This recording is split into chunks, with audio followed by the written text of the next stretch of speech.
The knock came at 11:47 p.m. on a Tuesday. Through the peephole, Maria Santos saw a little girl clutching a torn backpack. The child was shivering in the Chicago wind. Behind her stood a well-dressed woman with kind eyes and a nervous smile. "Please," the woman whispered. "I know this is crazy, but I need someone to watch Emma for just one night." Maria's rent was 3 weeks overdue. Her electricity had been shut off that morning. She had exactly $12 to her name. Taking in a stranger's child could mean losing her apartment, her job, everything she'd fought to keep. But something in that little girl's eyes reminded her of her own daughter. 6 months later, when the black Mercedes pulled up to her crumbling apartment building, Maria would remember that moment. The night everything changed. But not in the way she expected. Maria Santos thought she'd hit rock bottom before, but Tuesday morning proved her wrong. At 5:30 a.m., she stood in her kitchen, counting cereal pieces into 2 bowls. Jaden, her 12-year-old son, got 18 pieces. Sophia, 9, got 16. The milk was watered down until it looked more like cloudy water than nutrition. "Mom, I'm still hungry," Sophia whispered, her voice barely audible. Maria's heart clenched. She poured half her own portion into Sophia's bowl. "There you go, baby." Jaden noticed immediately. He always did. Without a word, he slid 3 pieces of cereal from his bowl to his sister's. These were the moments that broke Maria's heart and rebuilt it simultaneously. This was life in their 3rd-floor walk-up in Chicago's Pilsen neighborhood. The elevator had been broken for 8 months. The heat worked when it wanted to. The neighbors she'd known for 8 years were disappearing one by one, priced out by gentrification. Maria had 2 jobs. Night cleaning at Northwestern Hospital paid $14 an hour. Better than minimum wage, but those shifts ran from 11 p.m. to 6 a.m. She'd come home exhausted, sleep for 3 hours, then drag herself to the corner bodega for her day shift. Mr. Rodriguez, the bodega owner, was kind enough. He paid her $8.50 an hour and let her take expired food home. Sometimes he'd slip an extra 20 into her paycheck when times were especially tough. But kindness doesn't pay rent. The rent had jumped from $900 to $400 in 6 months. Neighborhood improvements, the landlord called it. Fresh paint in the hallway. New locks on the front door. Translation: they wanted the long-term tenants gone. Maria had received 3 eviction notices. The latest one was taped to her door, impossible to ignore. She needed $2,100 by Friday, or they'd be out on the street. She'd done the math 100 times. Even working both jobs, pulling 16-hour days, she was still $600 short. The gap between what she earned and what life cost kept growing wider. "Mom, my shoes are coming apart again," Jaden said, lifting his foot to show where the sole had separated from the upper. "I'll fix them tonight," Maria promised, though she'd already used an entire roll of duct tape on those shoes. This was the mathematics of poverty. Every dollar stretched until it screamed. Every decision weighed against survival. Coffee was a luxury she'd given up months ago. Willpower had to be enough. But Maria wasn't alone. Mrs. Chen from 2B watched the kids during her hospital shifts. Never asked for payment. Always had a pot of rice ready if the kids were hungry. Mr. Rodriguez at the bodega let her take the day-old bread and bruised fruit. Ms. Williams, Jaden's teacher, discreetly provided school supplies. These people were her lifeline, a network of kindness that kept her family afloat. "Mommy always said, Dios aprieta pero no ahorca," Maria murmured to herself as she watched her children get ready for school. God squeezes, but doesn't strangle. Her mother's words, whispered in Spanish when times were hard, but sometimes it felt pretty close to strangling. The morning routine was a choreographed dance of scarcity. Sophia's school clothes were patched and repatched. Jaden's backpack held together with safety pins. Maria ironed their clothes on the kitchen table, making sure they looked presentable even if they didn't have much. "You look beautiful, mija," she told Sophia, smoothing her daughter's hair. You too, Mom, Sophia replied, and Maria's heart broke a little more. The truth was, Maria looked exhausted, dark circles under her eyes from too little sleep, clothes that had seen better years, hands rough from cleaning chemicals and constant work. But her children still thought she was beautiful. That afternoon, Maria walked to the corner store to buy a single can of soup for dinner. The cashier, a teenager with kind eyes, pretended not to notice when Maria counted out exact change in quarters and dimes. "Have a blessed day, Mrs. Santos," the girl said softly. "You too, baby." These small interactions sustained her, dignity preserved in moments of understanding, people who saw her as human, not just another struggling single mother. The bus ride home cost $2.50. Maria walked instead, saving money and burning calories she couldn't afford to lose. The November wind cut through her thin jacket, but she'd learned to embrace discomfort. That evening, as she helped Jaden with homework and braided Sophia's hair, Maria felt the weight of her situation settling on her shoulders. 3 days until eviction. No plan B. No family to call. Just her children, and the stubborn hope that somehow things would work out. She'd been poor before, grew up poor. But having children made poverty different, sharper, more desperate. When you're hungry, you can ignore it. When your babies are hungry, it consumes you. As she tucked Sophia into bed, her daughter asked, "Mom, are we going to be okay?" "Always, baby," Maria whispered. "As long as we have each other, we're going to be okay." It was a promise she hoped she could keep.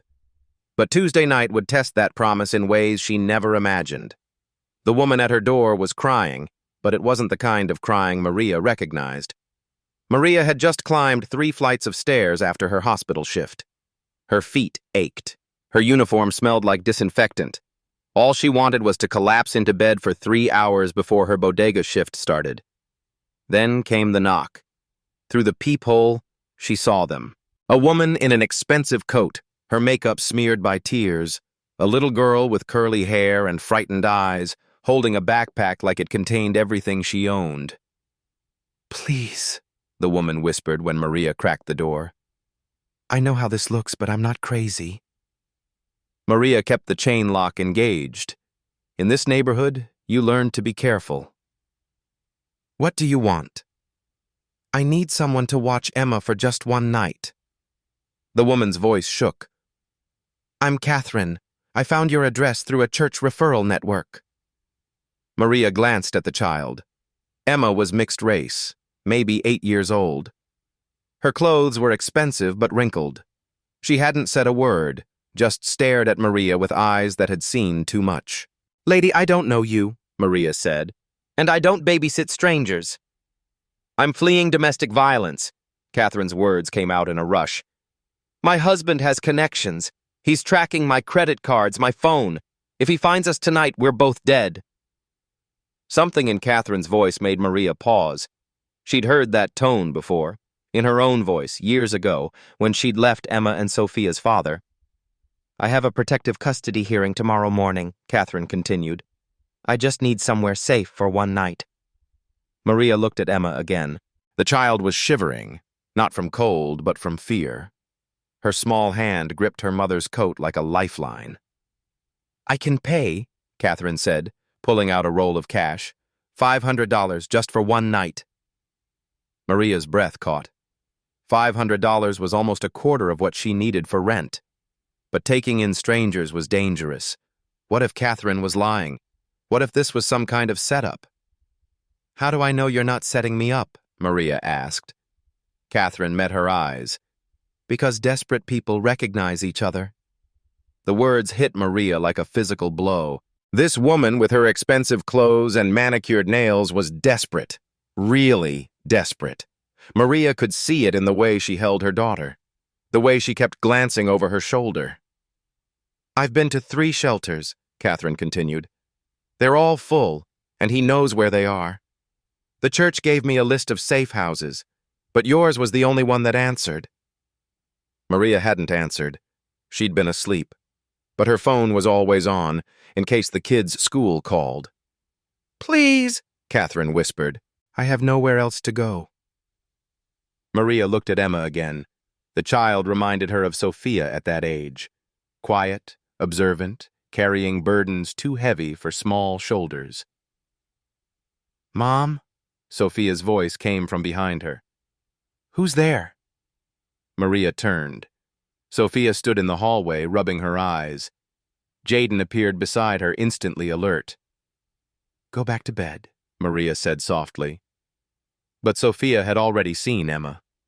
The two girls stared at each other through the crack in the door. "She's scared," Sophia said simply. Children see things adults try to hide. Sophia could read Emma's fear like a book written in a language only kids understood. Maria's mind raced. $500 would save them from eviction. But what if Catherine's husband showed up? What if there was violence? What if child services found out she was housing strangers? She thought about her mother's words. "Cuando alguien necesita ayuda, no preguntas por qué, solo ayudas." When someone needs help, you don't ask why. You just help. But her mother had never faced eviction, never had to choose between kindness and survival. "I work 2 jobs," Maria said. "I can't watch her during the day." "I'll figure something out," Catherine replied quickly. "Please, just tonight." Maria looked at the cash in Catherine's hand. $500. Enough to buy groceries for a month. Enough to pay the electric bill. Enough to keep hope alive a little longer. But it was Emma's eyes that decided it. Those eyes that looked like Sophia's, like her own, years ago. "One night," Maria said, unlocking the chain. "That's it." Catherine sagged with relief. "Thank you. God bless you."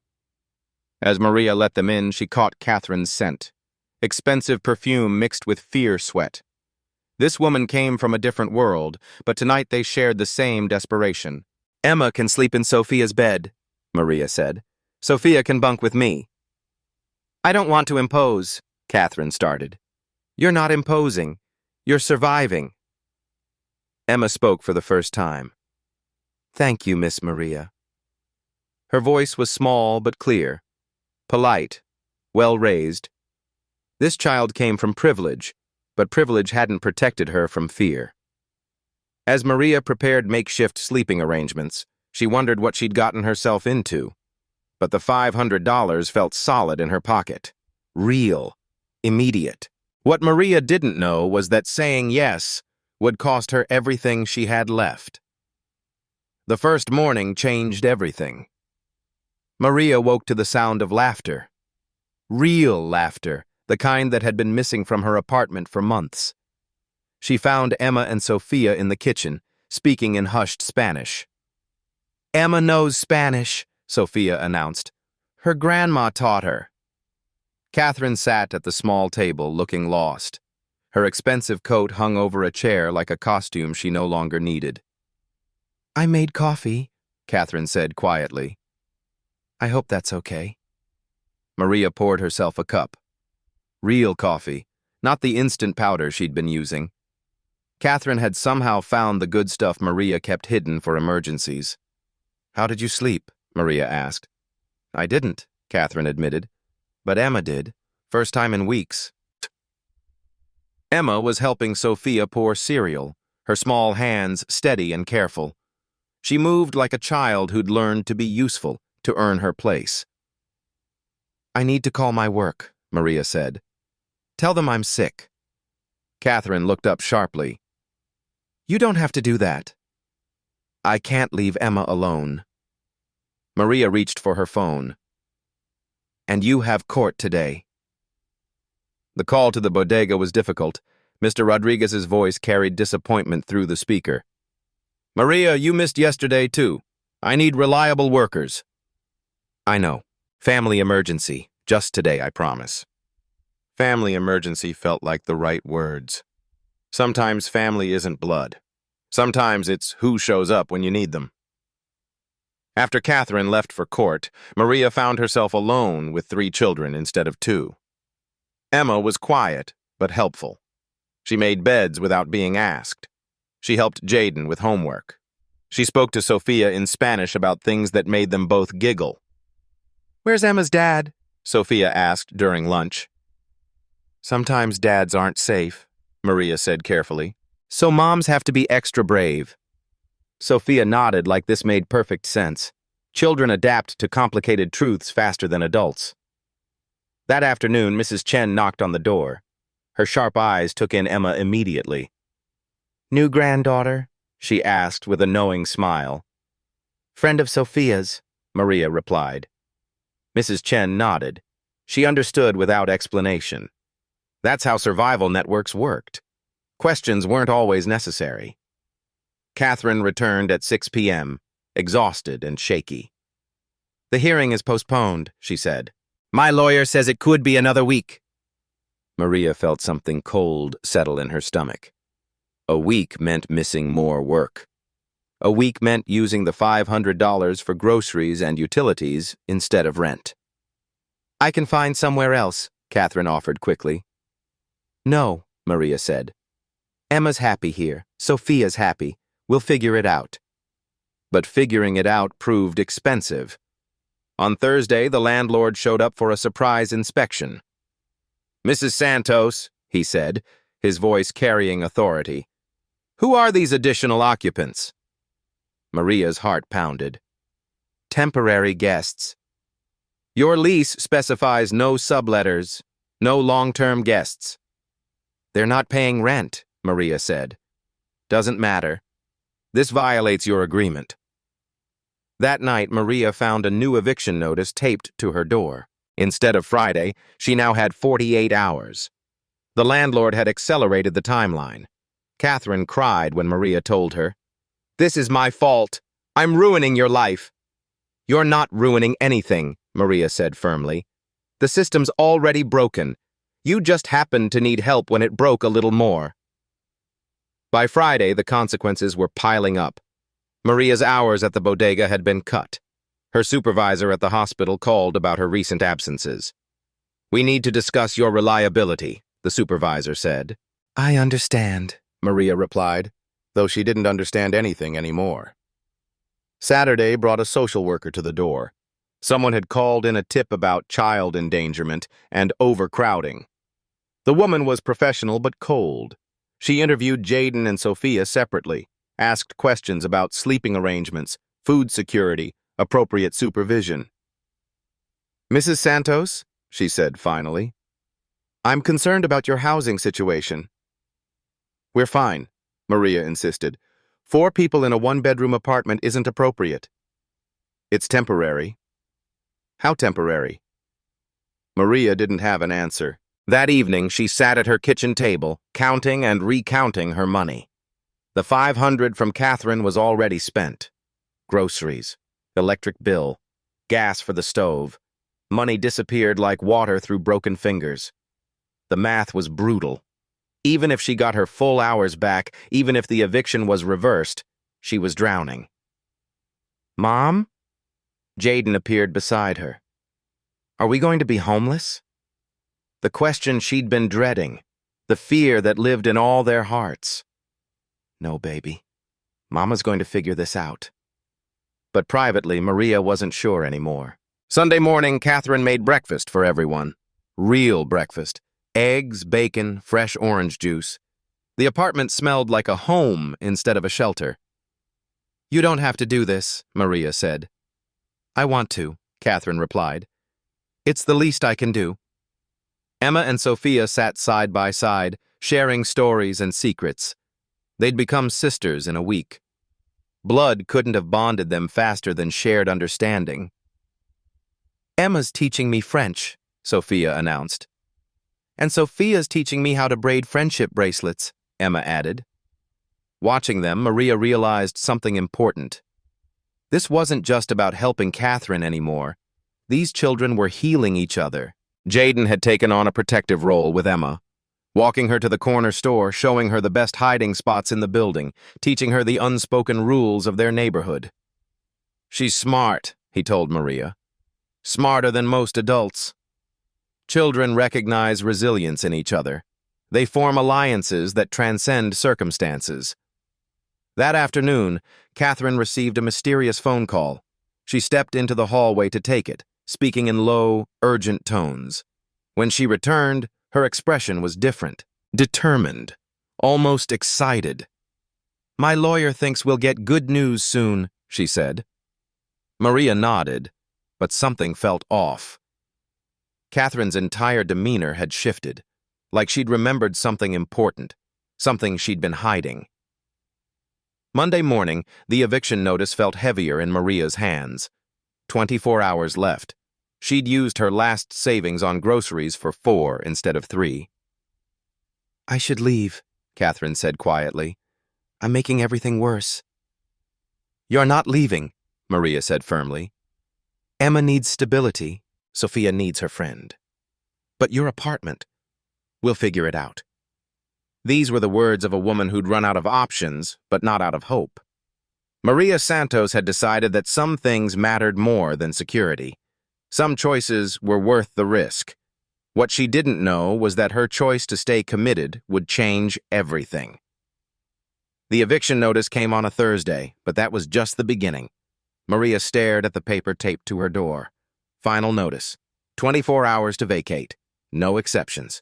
The landlord's signature looked triumphant, like he'd been waiting for this moment. "Mrs. Santos?" Mrs. Chen's voice was soft behind her. "You okay?" Maria turned. Her neighbor's kind face was creased with worry. In her hands, Mrs. Chen held a similar notice. "They're evicting you too?" Maria asked. "Whole building. New management wants us all gone." Mrs. Chen's voice carried years of tired acceptance. "My grandson says they'll turn these into luxury condos." Maria felt the world tilt. Mrs. Chen had lived here for 15 years. She was the building's grandmother, the woman who watched everyone's children, who brought soup when people were sick. "Where will you go?" Maria asked. "My son in Chinatown. You?" Maria didn't have an answer. That afternoon, the consequences accelerated like dominoes falling. Mr. Rodriguez called from the bodega. "Maria, I'm sorry, I have to let you go." The words hit like a physical blow. "But I've only missed 3 days. Corporate says I need reliable workers. You've been calling in sick too often. My family situation is temporary. I'm sorry, Maria. Really." The line went dead. $8.50 an hour, gone. 20 hours a week, gone. The small buffer between survival and disaster, gone. That evening, a woman in a crisp suit knocked on Maria's door. Business card in hand, smile that didn't reach her eyes. "Mrs. Santos? I'm Jennifer Walsh from Child Protective Services." Maria's blood turned to ice. "What can I do for you?" "We received a report about overcrowding and possible neglect. May I come in?" The inspection was thorough and humiliating. Jennifer Walsh counted beds, checked the refrigerator, examined sleeping arrangements with the precision of someone cataloging failures. "How many people are currently living here?" she asked. 4, Maria answered honestly. "In a 1-bedroom apartment?" "Temporarily." "How temporarily?" Maria didn't have an answer that wouldn't make things worse. Jennifer interviewed Jaden in the hallway. Maria could hear fragments through the thin door. "Do you feel safe here?" "Yes, ma'am." "Are you getting enough food?" "Yes, ma'am." "Who is Emma?" A pause. Then Jaden's careful voice. "Sophia's friend." When Jennifer interviewed Sophia, the questions were softer, but no less dangerous. "Sweetie, is your mom taking good care of you?" "My mom is the best mom in the world." "Are you sharing your bed?" "Emma has bad dreams. I help her feel better." Children's honesty could save or damn them. Finally, Jennifer spoke with Maria privately. "Mrs. Santos, I'm concerned about your housing stability." "We're managing." "Eviction notices suggest otherwise. and housing unrelated children without proper documentation. They're friends of the family. For how long? As long as they need to be. Jennifer's pen moved across her notepad. Each word felt like a nail in a coffin. I'll need to file a report. Someone will follow up within 72 hours. After she left, Maria sat on her couch, head in her hands. Catherine found her there an hour later. What happened? Catherine asked. Everything's falling apart. Maria's voice was hollow. I lost my job. We're being evicted tomorrow. Child Services thinks I'm an unfit mother. Catherine knelt beside her. This is my fault. No, it's not. Maria looked up. The system was already broken. You just needed help when it broke a little more. But the words felt empty. Maria had gambled everything on kindness, and she was losing. That night, she couldn't sleep. She walked to the window and looked out at the neighborhood she'd called home for 8 years. Buildings she'd watched her children grow up around. Corner stores where they knew her name. Neighbors who'd become family. All of it disappearing. In the morning, she found Catherine packing quietly. We're leaving, Catherine said. Today. This has gone too far. Where will you go? I'll figure something out. Emma appeared in the doorway, confused and scared. Are we leaving Sophia? She asked. Catherine knelt down. Sometimes grown-ups make decisions that hurt, but they're necessary. I don't want to leave Sophia. Neither did Sophia. The girls clung to each other like lifelines, tears streaming down their faces. It's not fair, Sophia sobbed. Life isn't fair, baby, Maria said, her own voice breaking. But love is real, and you two will always have that. As Catherine loaded their few belongings into a taxi, she pressed something into Maria's hand. Emergency contact, she said. If you ever need anything. Maria looked at the card. Dr. Catherine Wells Morrison, Northwestern University Medical Center, Department of Child Psychology. You're a doctor? Maria asked. Catherine met her eyes. I'm someone who believes in people like you. The taxi pulled away. Emma's face pressed against the back window, small hand waving goodbye. Maria stood on the sidewalk, eviction notice in one hand, business card in the other. Everything she'd tried to save was gone.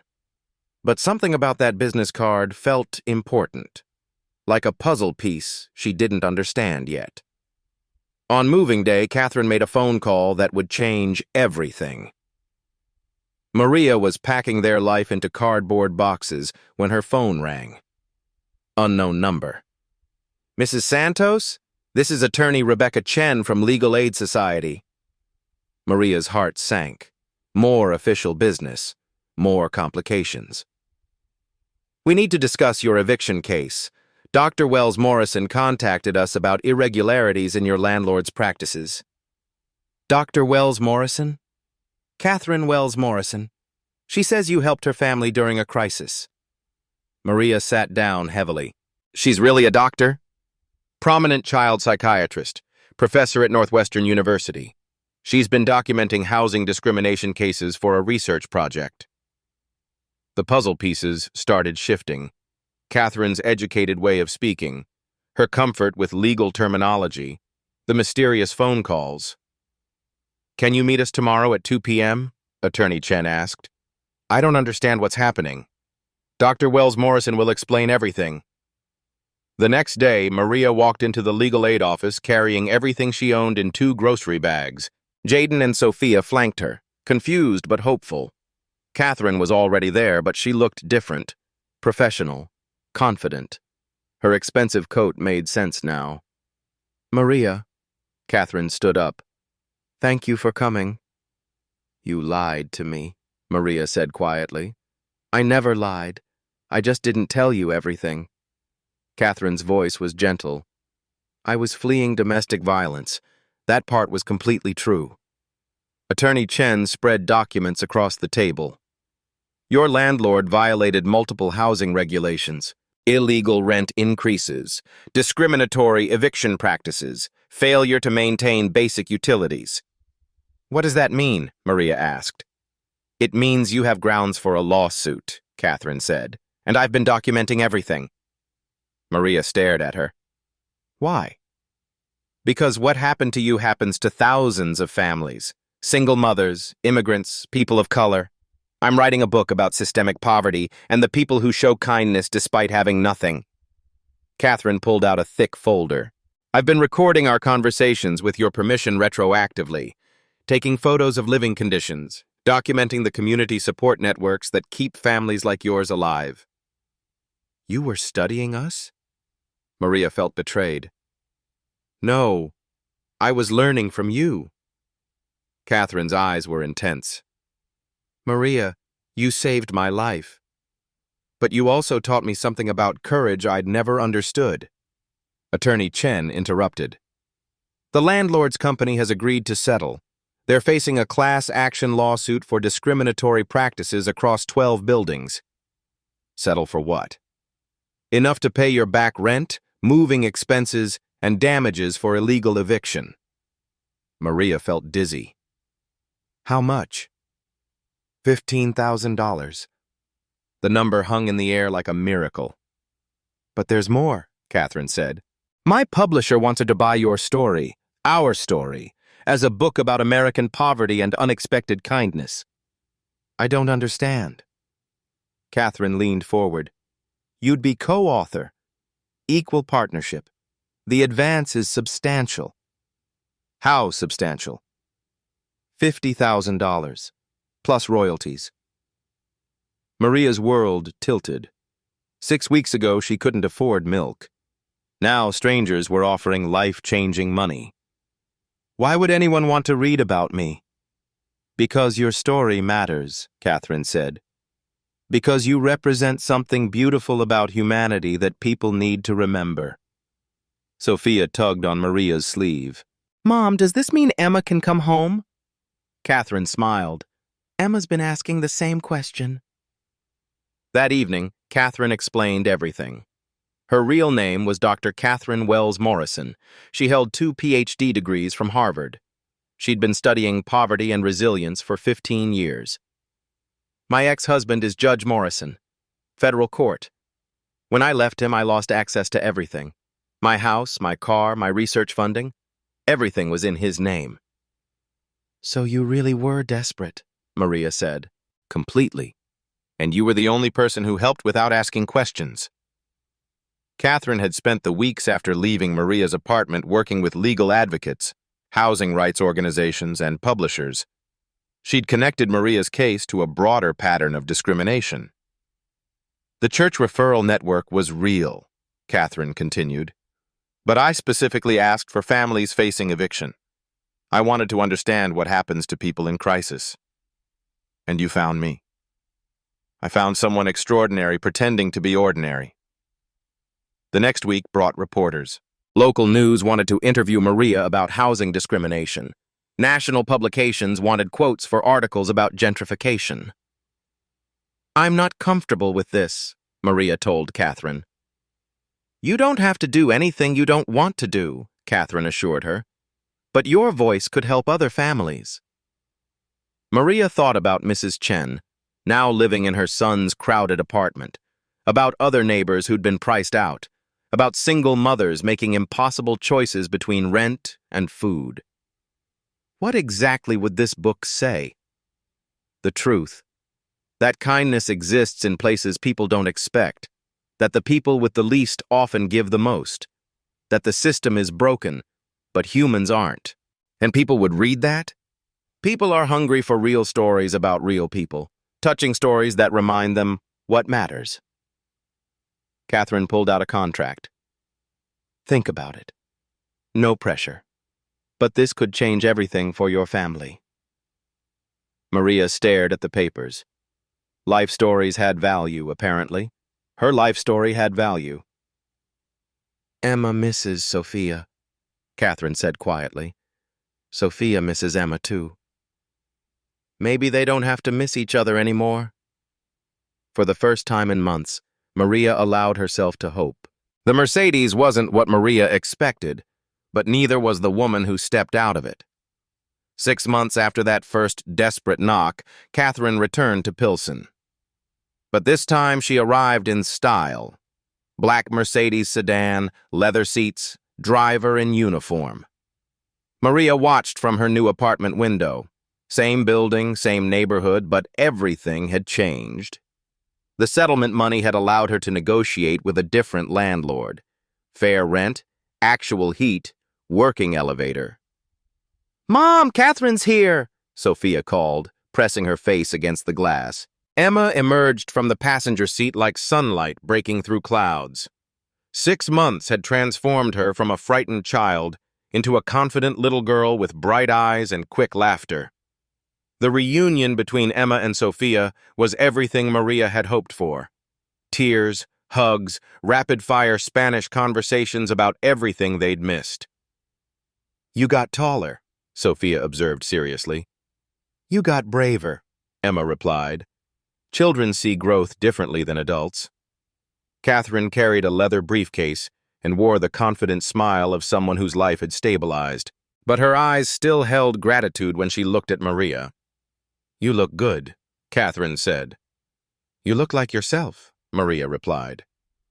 It was true. The desperate woman from that winter night had been replaced by someone comfortable in her own skin. Success suited Catherine, but more than that, safety suited her. "I brought something for you," Catherine said, opening her briefcase. Inside were legal documents, photographs, and a thick manuscript bound in blue. "Our book," Catherine announced. "The publisher loves it." Maria picked up the manuscript. The title page read, "When Strangers Become Family, A Story of Kindness in Crisis," by Dr. Catherine Wells Morrison and Maria Santos. Seeing her name in print felt surreal. Maria Santos, co-author. Maria Santos, whose story mattered enough to publish. "The advance checks are ready," Catherine continued. 50,000 for you, 50,000 for me. Equal partners, like we agreed. $50,000. Maria still couldn't quite believe it. Plus speaking engagements. Universities want to hear our story. Social justice organizations, community groups. Catherine pulled out a calendar filled with dates.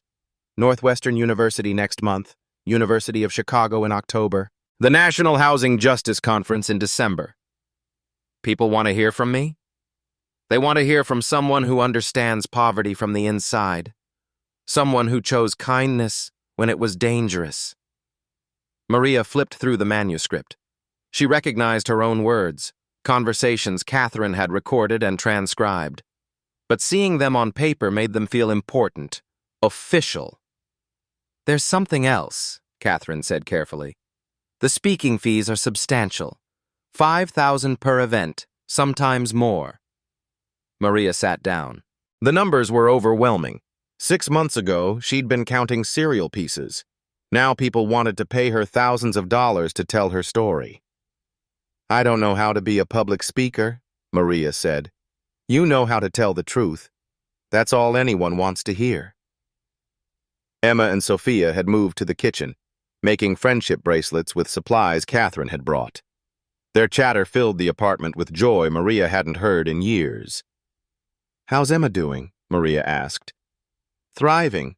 Therapy helped her process the trauma, and she talks about Sophia constantly. They're good for each other. Like their mothers." Catherine was right. The friendship between the adults had grown as strong as the bond between the children. Different backgrounds, different educations, but shared understanding of what survival required.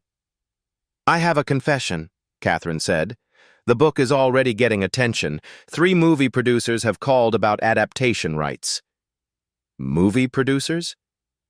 Hollywood loves stories about unlikely friendships. Black stories that show resilience and community. Real-life stories that prove kindness matters.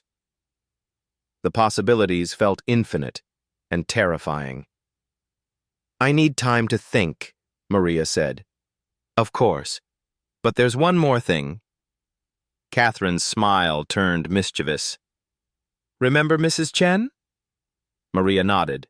Her former neighbors had struggled since the eviction, crowded into her son's small apartment in Chinatown. The housing settlement included provisions for displaced tenants. Mrs. Chen qualified for relocation assistance and damages. How much?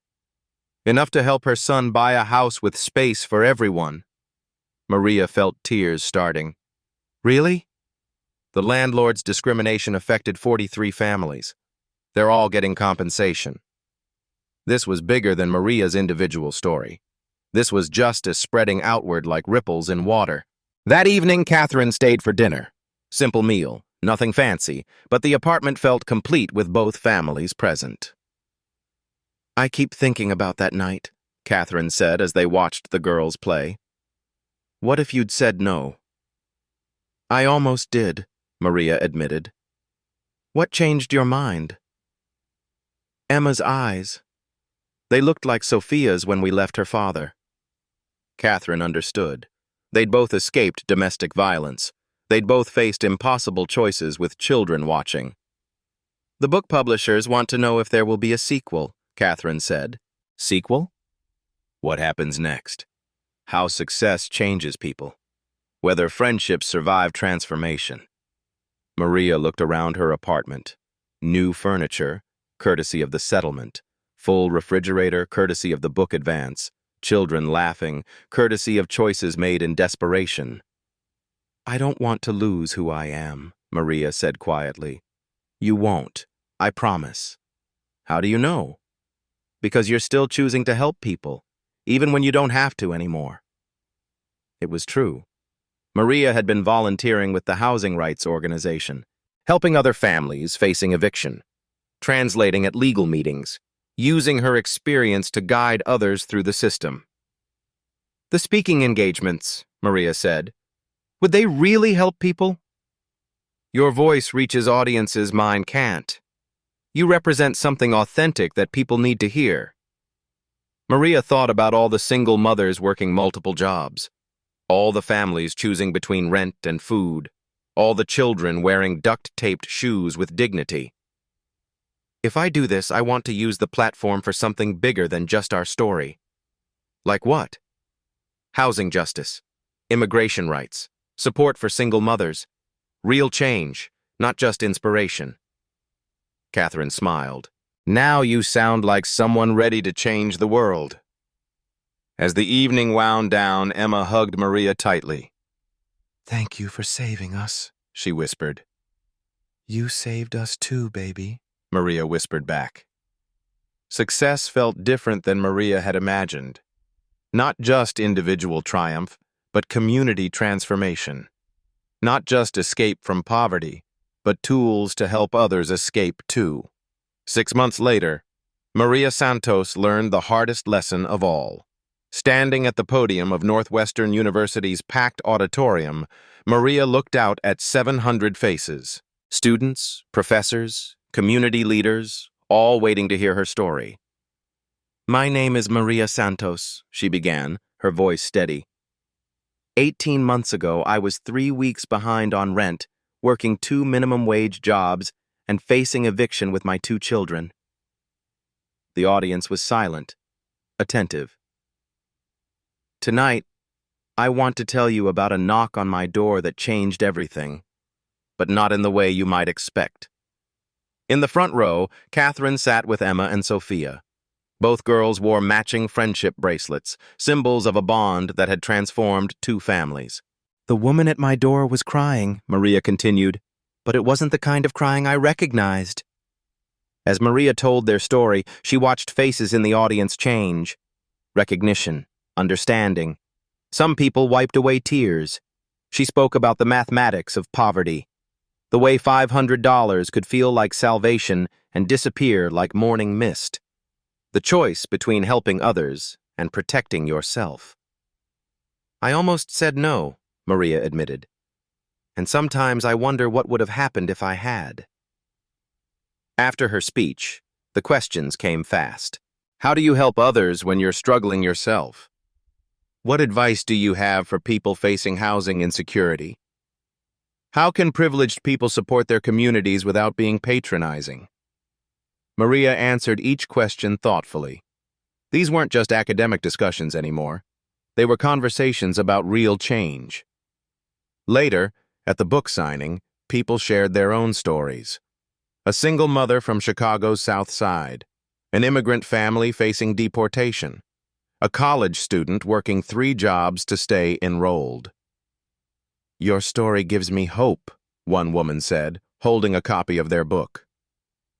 "Your story gives me courage," said another. This was the ripple effect Catherine had talked about. One story inspiring others to tell theirs. One act of kindness multiplying across communities. Back home in Pilsen, Maria's apartment had become an unofficial community center. Families facing eviction came for advice. Single mothers shared resources and childcare. Mrs. Chen taught cooking classes in Maria's kitchen. "You're changing the neighborhood," Jaden observed one evening. "We're changing it together," Maria corrected. The book had been on bestseller lists for 3 months. Movie rights had sold to a major studio. Maria's speaking engagements were booked through next year. But the real success was quieter, more personal. Emma spent every weekend with Sophia. Their friendship had evolved into something closer to sisterhood. They planned to attend the same college, room together, maybe start a non-profit for children in crisis. Catherine had become Maria's business partner and closest friend. They were already working on a second book about community organizing and grassroots justice. "We make a good team," Catherine said during one of their writing sessions.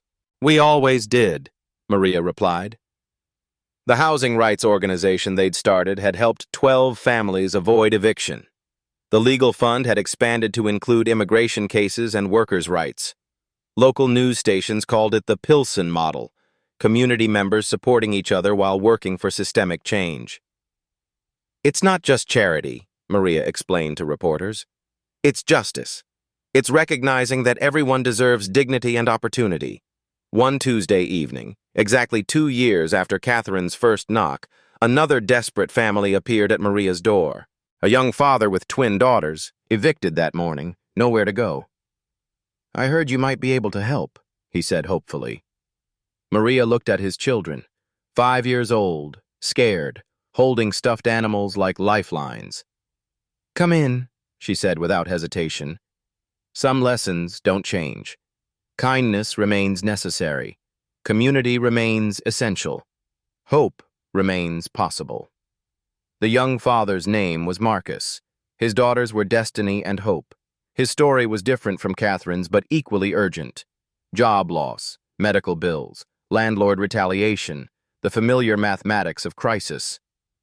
"I can pay when I get back on my feet," Marcus offered. "We'll figure it out together," Maria said. Sophia and Emma immediately took the twins under their protection. Children teaching children how to be resilient. The cycle of kindness continuing. "Are you sure about this?" Catherine asked privately. "I'm sure about who I am," Maria replied. Success hadn't changed her core values. If anything, it had amplified them. Now she had resources to match her compassion. The next morning, Marcus was helping Jaden fix bikes in the courtyard. Destiny and Hope were learning Spanish from Sophia and Emma, Mrs. Chen was teaching them all to make dumplings. This was what community looked like. Messy, complicated, beautiful, necessary. Maria's phone rang. Another interview request, another speaking engagement, another opportunity to tell their story to audiences who needed to hear it. "Yes," she said to the caller. "I'll be there." Because every audience contained someone who needed permission to be kind, someone who needed to know that helping others, even when you have little to give, creates ripples that can change the world. "I didn't save Catherine and Emma," Maria always ended her speeches. "We saved each other." The applause would follow, but more importantly, conversations would start. People would go home and look at their communities differently. They'd notice the single mothers working multiple jobs, the families facing eviction, the children wearing duct-taped shoes with dignity. And maybe, just maybe, they'd choose kindness when it mattered most. True kindness isn't about having enough to give. It's about giving when you have nothing left to spare. That's the lesson Maria Santos learned. That's the story she continues to tell. That's the change she continues to create. One conversation, one family, one act of courage at a time. What would you do if desperation knocked on your door tonight? Share this story if it moved you. Tell us in the comments about a time when someone's kindness changed your life. Subscribe for more touching stories about real people making extraordinary choices in ordinary moments. Because these Black stories, these life stories, these real-life stories of resilience and community, they matter, they inspire, and they remind us that the most powerful force in the world is still human kindness. Your story matters too. Share it. Live it. Let it ripple outward. Every time someone stands up, speaks out, or refuses to be erased, a new story is born. At Beat Stories, we archive that courage. Subscribe now and help us keep these moments alive, because the more we share them, the harder they are to ignore.